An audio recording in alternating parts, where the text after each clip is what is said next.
Astroville La Radio, ici Cassidy, et je suis très reconnaissante et très fière d'être diffusée sur votre radio tous les jours. Quelque chose de bien, c'était un peu la thématique d'essayer de parler de choses que j'estime banales, enfin qui sont de l'ordre de la banalité, mais qui en fait je trouve assez incroyables, joyeuses, belles, des fois j'ai l'impression qu'il faut parler de choses extraordinaires pour dire des trucs intéressants. Et moi j'avais envie de parler de choses pas du tout assez ordinaires. Ça faisait super longtemps que j'avais envie de faire cette chanson et je trouvais pas les mots et la façon d'en parler. Et là, c'est venu voilà, assez simplement avec cette chanson-là. C'est vrai que j'ai vraiment beaucoup déménagé quand j'étais enfant. Mes parents avaient la bougeotte. Et du coup, avec mes frères et sœurs, c'est quelque chose dont on parle souvent parce que ça nous a beaucoup marqué. Ça a vraiment affecté notre enfance, quoi. Et donc c'est à la fois tendre parce que ça parle de l'enfance, mais en même temps c'est un peu amer, quoi. Voilà, c'est pas quelque chose que je referais moi avec mes enfants, quoi. À Laval, c'est un petit village de 1600 habitants dans la Loire, dans le 42. Et donc à 1 heure de Lyon, une petite heure de Sainté. Enfin, c'est à la mi-chemin entre plusieurs villes. J'ai beaucoup habité à Lyon, mais là, voilà, j'avais envie de partir au vert. Mais oui, mon quotidien, c'est d'aller emmener et puis chercher mon enfant à l'école, de travailler dans mon studio, de bricoler dans ma maison, de m'occuper aussi. Je suis pas mal investie dans des associations dans mon village. On a un café culturel associatif. Voilà, c'est plein de choses et c'est un quotidien riche et en même temps assez tranquille au final. Donc ça me va bien. Moi, ma formation et et le bagage, on va dire un peu académique que j'ai, qui est pas non plus incroyable, mais voilà, je pourrais pas être concertiste, mais c'est vrai que j'ai fait un peu de classique, un peu de jazz, un peu de musique actuelle, donc voilà, j'ai une vision un peu large de l'instrument en piano surtout.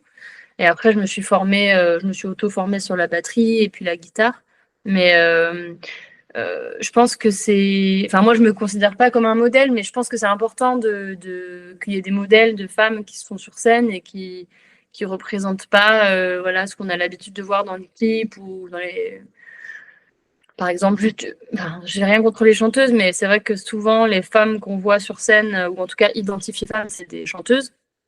Et donc ça limite vachement l'imaginaire des enfants, des petites filles qui s'imaginent faire de la musique, c'est quand même souvent faire du chant.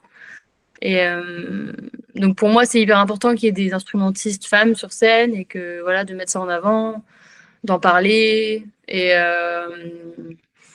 puis de promouvoir la diversité, quoi, tout simplement sur scène. C'est énormément de choses comme plein de gens et puis je suis toujours un peu embêtée avec cette question parce que c'est vrai que j'ai du mal à dire il n'y a pas de lien direct entre telle chanson, tel album et tel artiste que j'ai beaucoup écouté ou que voilà. C'est plutôt je digère tout ce que j'écoute et ce que je regarde en permanence et puis après ça ressort d'une manière ou d'une autre. J'ai écouté aussi beaucoup de musique classique, beaucoup Jean-Sébastien Bach par exemple et c'est vrai que ça moi, je sens dans des réflexes de doigté de pianiste ou dans des façons d'amener une progression d'accords que voilà, ça a vraiment beaucoup marqué ma conception d'une mélodie, de l'avancée de la musique. Et puis bien sûr les Beatles pour le format pop, les chansons, l'efficacité, un peu tout pour les Beatles. Et puis Radiohead, c'est vrai que c'est un truc que j'ai commencé à écouter quand j'étais ado et ça m'a vraiment bouleversée parce que c'était pile la musique ultra intense et aussi très torturée et donc ça correspondait très bien à mon état d'adolescente. Et aussi, voilà, il y a l'énergie qui se dégage de certains disques, enfin, et puis le son. Je me suis rendu compte qu'on pouvait faire ça avec de la musique, enfin, qu'on pouvait atteindre un tel niveau de complexité, de matière de son, et ça m'a beaucoup parlé, quoi. Et c'est vrai que j'ai été plus marquée par comment dire, la musique en elle-même que par les chansons, le côté texte et voix de la musique, jusqu'à même encore aujourd'hui, j'avoue que c'est plus la musique en général que j'écoute. Bien sûr, la voix, elle fait partie de la musique, mais je suis pas une grande fan de chansons à texte et voilà, c'est pour ça que la chanson française, j'ai mis du temps à m'y intéresser. Mais Françoise Hardy, il y avait quelque chose d'assez, je sais pas, elle m'a tout de suite touchée. Ça, pareil, j'ai écouté ça à mon adolescence et ça, je sais pas, son éternelle mélancolie, je pense, m'a beaucoup, voilà, ça m'a beaucoup parlé. Et, et sa voix aussi, parce que je trouve qu'elle a une façon de chanter le français qui est très, euh, pour le coup, qui est pas à texte. Elle met moins en valeur le texte que certains chanteurs, style, je sais pas, Brel, où vraiment on entend le texte avec de l'intention. Et elle a une façon très lisse et, enfin, on dit froide, une voix un peu blanche, quoi, comme ça. Et moi j'aime bien chanter comme ça, donc c'est vrai que je m'y retrouve pas mal, je me retrouve pas mal dans sa façon de chanter.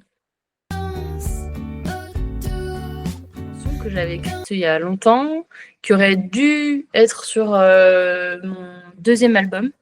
Mais en fait, elle trouvait pas sa place dans l'album.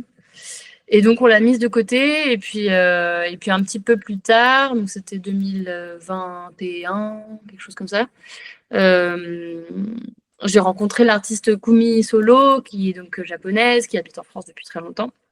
Et en fait, on a eu envie de faire ensemble quelque chose. Et donc, on a fait une sorte de on a fait une reprise ensemble d'un titre de, comment expliquer? En fait, c'est la chanson thématique du dessin animé Nausicaa de Miyazaki. Et donc, on a fait une reprise de cette chanson-là. Kumi Solo a fait une reprise d'une de mes chansons.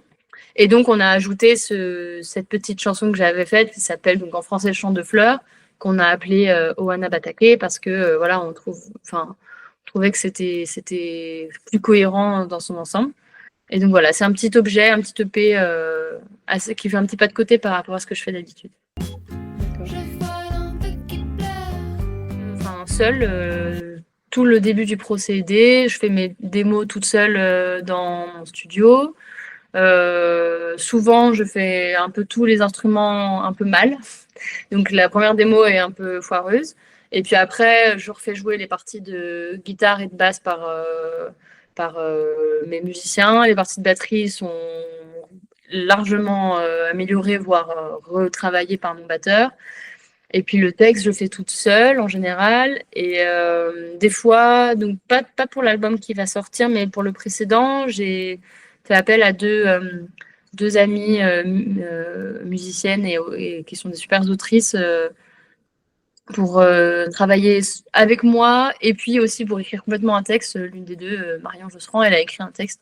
Et donc voilà, donc c'était une envie pour l'album précédent de faire travailler d'autres personnes.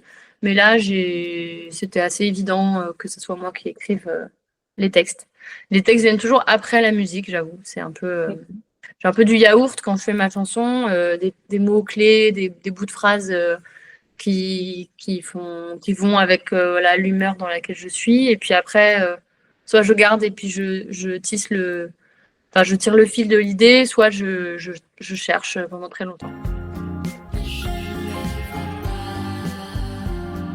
Toutes ces maisons vides, moi j'y pense souvent.